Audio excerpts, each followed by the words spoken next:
Now, before we get into this entertaining video, we would just like to remind you to like and subscribe. Yes, please do like and subscribe. Sunflowers!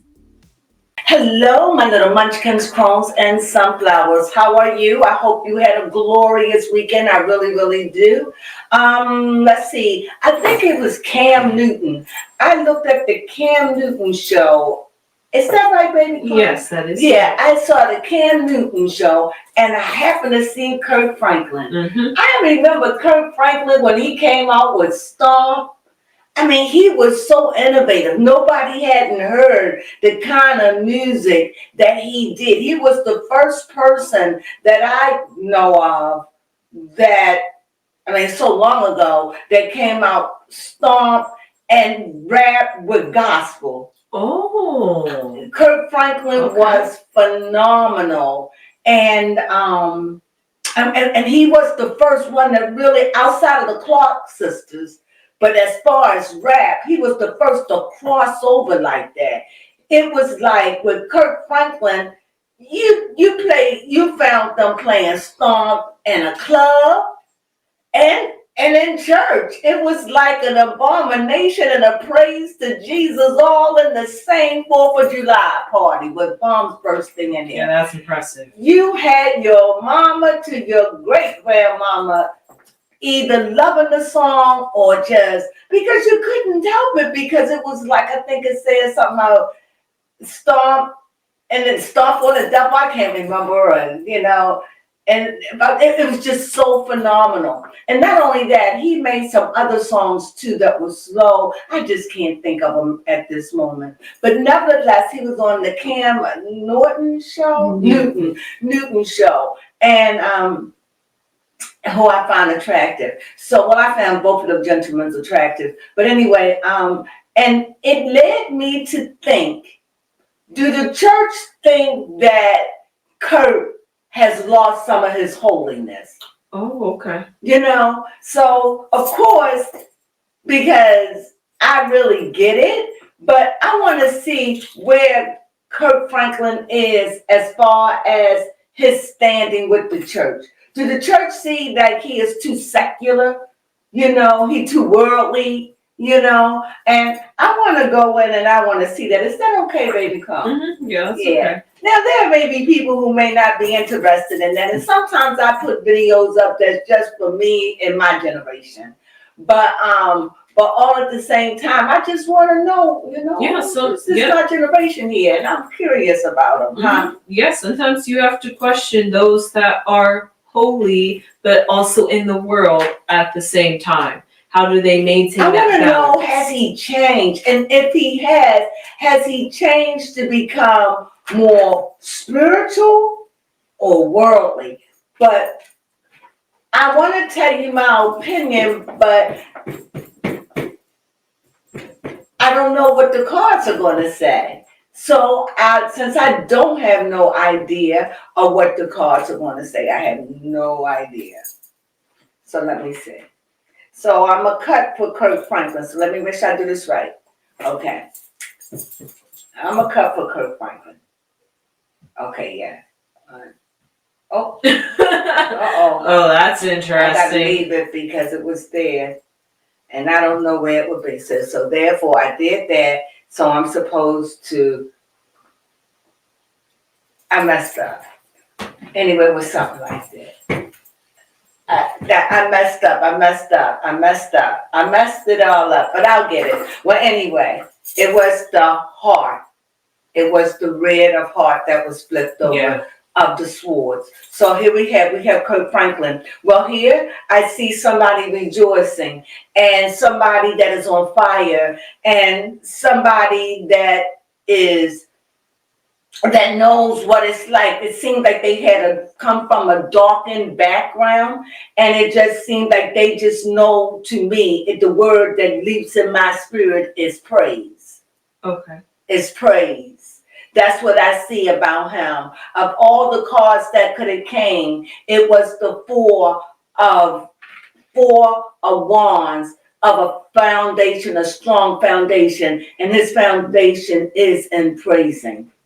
is in praise, born to praise. That's what I'm getting in this. So let's see, in his heart, he worked at his skills. This is something he worked at. This is something he perfects. This is something that he really, really works at. He wants to stay up in it. You know what I mean? Like stay abreast. So it's something he keeps at, he sharpens. I mean, I don't hear the music that he used to do back in the day because he's not, to me, he's not Kirk Franklin like I knew him back in the 90s, you know.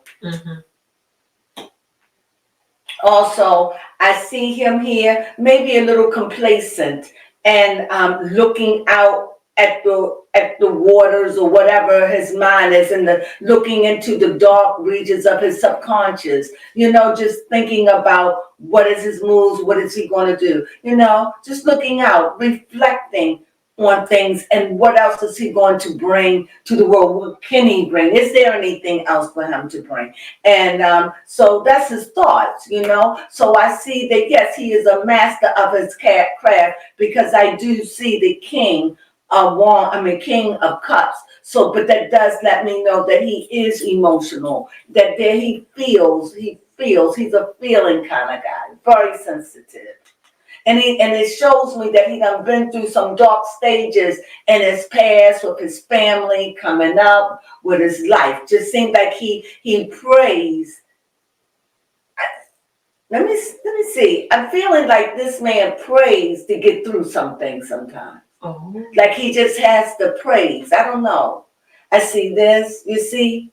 And then above him, I see the king, you know, emotional. Here, I see his heart, that he works at his craft, that he's not done yet. He's still got more to give. And then here, I see him contemplating, thinking and planning and trying to stay up in the game, you know.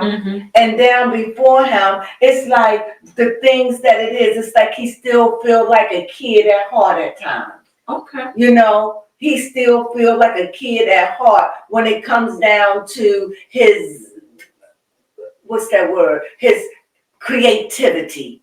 He still feels like a kid. He still feels like he is a lot he can bring to the table. He still feels like he can move the youth. He still feels like that. So so let me ask you this, now that I got an understanding. If Kirk Franklin would have a problem in the fact that he loves to praise God, and the fact that he's still working and he's not done yet, and the fact that he's looking out and he's always looking for new ideas, even though he's a king, he's very passionate and loyal about what it is, and yet at the same time he's like a kid when it comes when it comes down to the matters of the heart, when it comes down to him, his Lord and his Savior. Okay. There it is. I see the two. So what that tell me, I think this shows up as a problem, or something that he struggles with.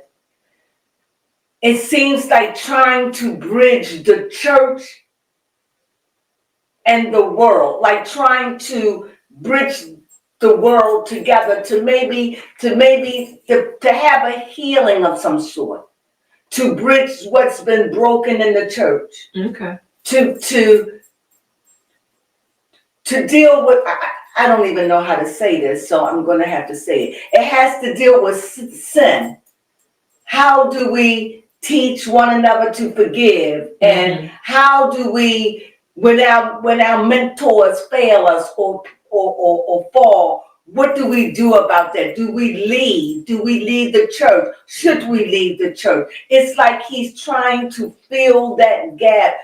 You see the caduceus, that's about healing. And it's like the snakes with two heads trying to bridge a gap of something, because you can see they like out in the field, not even in the church, outside of the church. And I think that is something that shows up as a problem, that he wants to fix that. And I think that when he goes on his shows, do people think that he is too worldly? Yes, the devil shows up. When he goes on the show, they feel as though that he's lost his way. Exactly. He became too secular, you know. How do you balance that? How do you back? This is back to this. That goes right back. You couldn't even say it better. But thank you, baby You're Plum. welcome. How do you balance it? And this is it. See, it's like these people are stuck in their way, but they don't have to be. It's like trying to figure out how to reach. And I don't want to say old as a number, but old as someone that has been set in their way. They have been doing it this way for the last 10 years. They're not open to anything because they've been burned, disappointed, and they're not ready to move. How do you move a church from the 19th century into the 21st century? Right. I think that's what he deals with. I think that's the best way that I could thank you. Thank you, ancestors. And thank you, baby Crone. You're welcome. Yeah. And I find that they do feel as though he straddles the fence. The church do feel that way. And they're quick to forgive him. They quick to come to him and let him know that this is not of God. Check yourself. They quick to come to him. You see this? Check yourself. Check yourself. They quit. And even though this man could be praising out of something broken in his life, you know, it reminds me of the story of David, who praised God so hard that he danced out of his clothes. Now, I'm sure he wasn't naked, but I'm sure that he probably was his clothes, his robe hanging off of him. I don't think anybody saw anything disgusting the way that they dressed back then, all them layers. But I'm just saying that you could just dance and break your heel, you know, and people his wife became offended. But I'm just saying that that's what I see. And I see that this is the struggle for him. Is he ever going to mend that? Be able to mend that? Yes, I do. I see the Hierophant. Okay. It is about conformity. And I think that he is humble. And I think that he knows that he's not perfect. And I think that he's going through a growing thing like everybody else. Where do you draw the line? I think he's just trying to figure it out like everybody else. Baby Crone, okay. He is making a difference. Mm-hmm.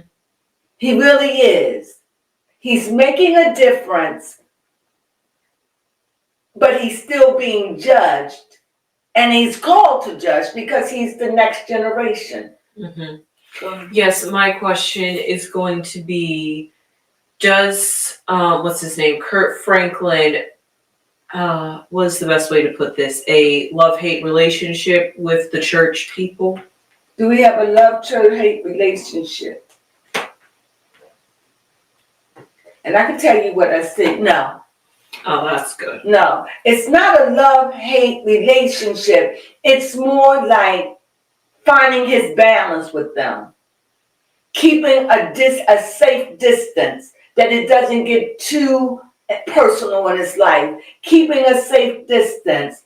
Moving and being able to flow and move and have buoyancy in a sensitive time as the church go through all of its illusions and being torn down and all the things that the church is taught. Things are starting to change and shift, and he's being a part of that because he's now, first he was the young Kirk Franklin, now he's the older Kirk Franklin. He's like the father now, you know, because the TD Jakes are the grandfathers. So now you have him as the fathers rising up, having to make crucial decisions like the big fathers.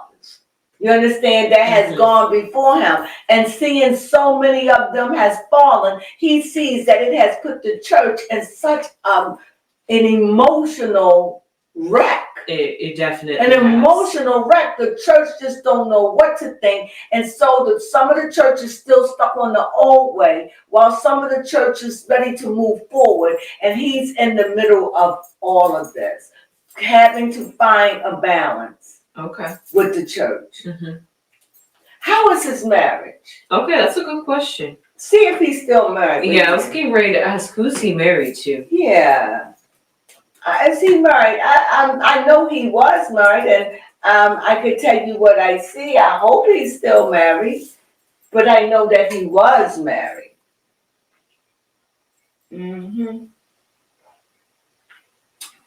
Because wow, that's impressive. Yes, he's still married. Okay. He's been married since 1996. Wow, impressive. That is very impressive, especially in today's times. Yes. See, that's what I'm saying. He has these wonderful things about him. But anyway, when it comes down to his marriage, this is what I do see. Oh, okay. I do see sometimes that things get dark. Like he doesn't maybe know what to do. Okay. In his marriage. Like he may not always know the answer. Mm-hmm. Or sometimes he's just guarded. Or sometimes he just doesn't see. Right. Or sometimes he's just not around to see or want to see.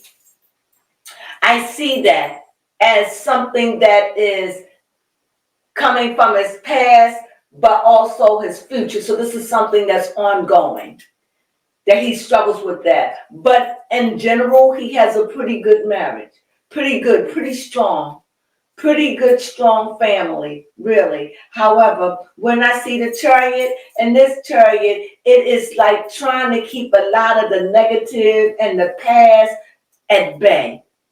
And I see that sometimes the past come into the future or the present, and it causes stress. So even though I see that he has a good marriage, this is a marriage that has been tried by fire, and that they still struggle from time to time, like any decent marriage. Okay. You know, you learn to give and you learn to take. You know, and that's what I see. How is his relationship with his children? Okay. Because that was a problem at one point. Oh. And I can tell you what I see. I cannot lie to you. I see the 10 as in feeling defeated. Feeling like, you know what, I'm done. It's nothing I can do. It's like that 10, it's like I feel defeated. I'm not defeated because you see the sun rising. It's not all hope isn't gone. When it come down to his family, not his wife, but his children. And it's like all hope isn't gone, but it's like he himself has surrendered. Like as he transitioned on to a new way of life and letting it go, because this has been such a tower moment I see for his children. I don't know how many children he has, tell me. For his children, I don't know if he had 1, 2, I don't know, 3, 4. I don't know if he had more than 4. Tell me I got 4. Yeah, I'm thinking 4. I don't know. Because I definitely see it has been a hard road with his children. It has been a tower moment for him, and an electrifying moment. Huh? 4. I was right? Yes, you were. An electrifying moment for him. And electrifying. I think this moment here has been transformational for him, dealing with his children. True. It was like his children has been his tester. His children has been his taskmaster, his teacher, his children. And out of that, I think he's better for it. He's maybe a little bit more grounded, a little bit more understanding. You understand? Because here he's looking out. And in both cards, he's looking out. But he has nothing. He's holding on to something. Here, he's managed to hold on to his faith and also hold on to the world. In other words, my family is my world. He's able to find the balance. He's able, not saying that it doesn't, but just trying to find the balance sometimes. It's like that's what I see. I see that he's able to hold up, have a dream, still bring it into fruition, and hold on to those things that is valuable. And as far as his children are concerned, I think he's finally getting a little bit more stable with them by allowing them to just be themselves. Because I guess he realized they're grown. Mm-hmm. And it's nothing you could do, and it really isn't. But keep being who you are and being stable in who you are Right. and what he believes. And that's what I see. Yeah, because when it comes down to it, it's like the fool. It's like when it comes down to the children, it's like he just do the best he can. Okay. You know? And do he love his children? They his legacy, yes. They his legacy. He loves his children. They are his legacy. Yeah. And even though I think that maybe he's been married for so long, his family, this is a family legacy card. This is about family and work and accumulating and having an abundance and figuring it out. And even though they have it all, they still struggle sometimes. But the card showed that they still struggle sometimes. Not nothing to break them up. Mm-hmm. If it happened, then they'd be silly to break up now. But it's still a struggle, but it's both to make both of them strong, because he's married to a very strong woman, mm-hmm. too. So anyway, that's all I have in Kirk Franklin. What do you think? You have another question? Yes, I do just have one last question. Okay. Will Kirk Franklin ever be received by the general public? Or by the... Well, he's already received. Okay. But or accepted. Maybe I should have said accepted. By everybody? Okay, will he be accepted by church? Oh my God, he is accepted by the church. Okay. Most definitely. You don't know about Kirk Franklin. No, I don't know about Kirk Franklin. No, you see, this is the Ace of Wands. It's just that is a bursting of keeping it new, being in time, being in step with the sign of the times. How do you convert it? How do you dance before the Lord and not be judged when you are in your element just praising and somebody looking at you saying worldly? He's working all these things out because he seems to me, and I think what the cards are saying, he gets it that the church has moved on. He gets it that it's about don't judge what I do, judge my character, judge me, don't get caught up in those things. Mm-hmm. You understand what I'm saying? Yeah. But he understands that the church is still half and half. Okay. And I'm still thinking that he has to maneuver, but he has new ideas. He's got new ideas. He's very energetic still. And I think that he is working it out with the church. And I think the church love him. But of course, there's people that don't like him. But but he is victorious. He's working it out. He's working it out. I tell you one thing, as far as I'm concerned, the world knows who he is. That's true. So I do see victorious for him with his moves in the church. He's doing what he got to do, and he's real and he's honest. And I think he is somebody who we can trust. But he wants people to know he's not perfect.